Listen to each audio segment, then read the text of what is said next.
যে আমাৰ এই বিদ্যালয়খন 1936তে এষ্টাব্লিছ হোৱা। আমাৰ নথিপত্ৰ মতে জানা যায় যে আমাৰ বিদ্যালয়ত 4 বিঘা 4 কঠা 18 লেচা মাটি আছিল আৰু তাৰ পিছত 10 লেচা মাটি ৰাস্তাত গ'ল। 10 লেচা ৰাস্তাত যোৱাৰ পিছতো আমাৰ মাটি থাকিব লাগে 4 বিঘা 4 কঠা 8 লেচা মাটি।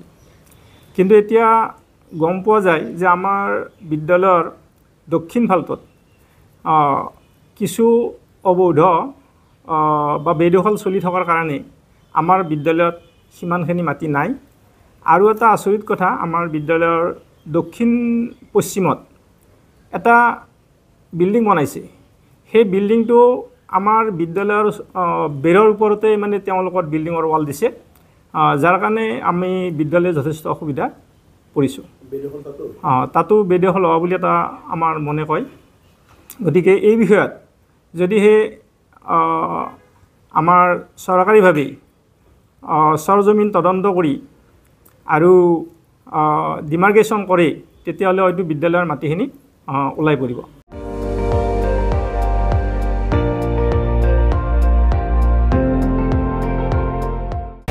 আপুনি চাই আছে ND24, সৰ্বশ্ৰেষ্ঠ নহয় সৰ্বোত্তমৰ দৌৰ।